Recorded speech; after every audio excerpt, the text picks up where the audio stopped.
येवला तालुक्यात कांद्यापाठोपाठ टरबूज उत्पादकही अडचणीत सापडलेत। पिकाला योग्य भाव मिळत नसल्याने टरबूज उत्पादक शेतकऱ्यांमध्ये नाराजीचं वातावरण आहे। रायगडाच्या वणव्याला पाहून शिवप्रेमी भडकलेत। गडाचा वणवा धनगरांनी विजवलाय। रायगडमध्ये दक्षिण भागाला लागलेल्या वणव्याचा व्हिडिओ व्हायरल झालाय।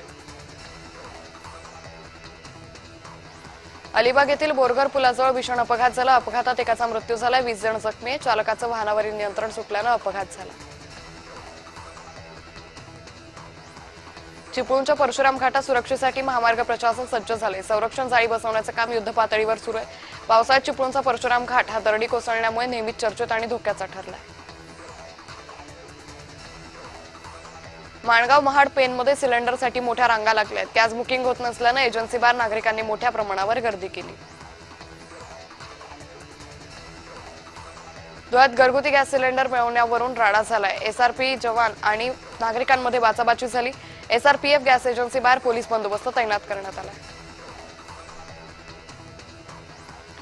बीडमध्ये घरपोच गॅस सेवा बंद करण्यात आली आहे। बुकिंगसाठी दिलेले फोन नंबरही बंद करण्यात आले, त्यामुळे नागरिकांची गैरसोय होते। गॅसला चूल हा पर्याय असू शकत नाही। शासनाने व्यावसायिक गॅस सिलेंडर सुरू करावेत अशी मागणी हॉटेल व्यावसायिकांनी केली आहे। जळगावात महाविद्यालयातील वसतिगृहांना सिलेंडर पुरवण्यात आलं। जिल्हाधिकाऱ्यांच्या आदेशानंतर विद्यार्थ्यांना दिलासा मिळालाय। वसतिगृहात विद्यार्थ्यांच्या स्वयंपाकगृहाचा प्रश्न सुटलाय।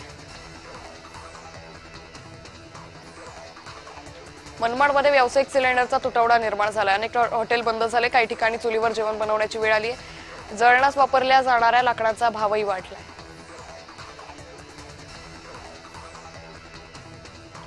संभाजीनगरमध्ये गॅस मिळत नसल्याने लाकडांची मागणी वाढली आहे। 4-5 रुपये किलो मिळणारं लाकूड आता 8 रुपये किलो मिळतंय।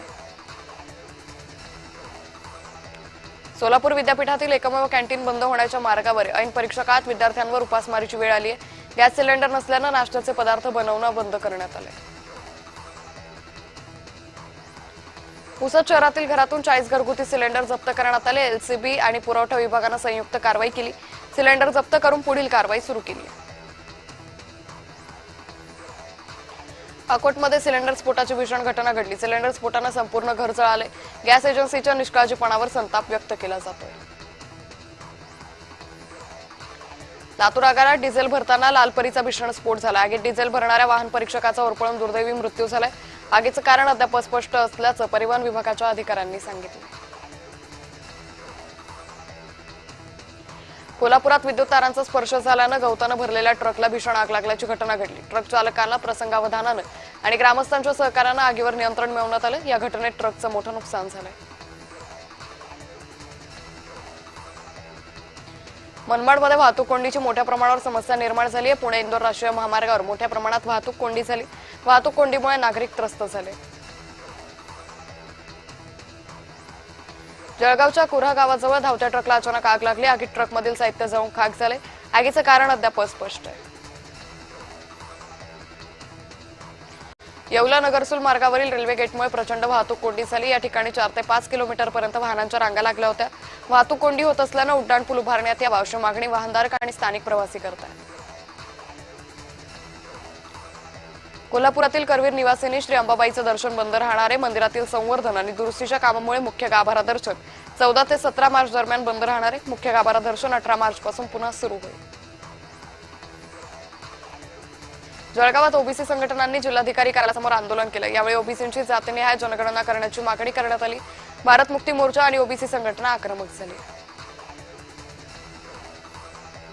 भंडाऱ्यात गॅस सिलेंडरचा तुटवडा निर्माण झालाय। गॅस सिलेंडरसाठी नागरिकांची धावपळ होते, यामुळे नागरिक हैराण झालेत।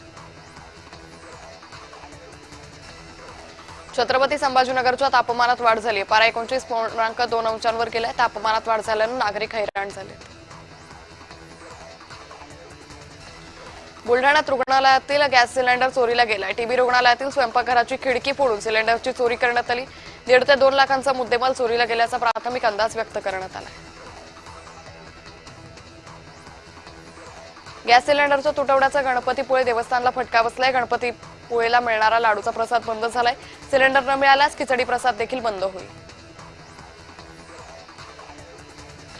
पंढरपुरातील गुढीपाडव्या दिवशी लागणाऱ्या साखरेच्या हारांचा व्यवसाय 150 वर्ष जुना आहे। कच्च्या मालाच्या किमतीत वाढ झाल्यानं यंदा हारांच्या किमतीत 20% वाढ झाली आहे.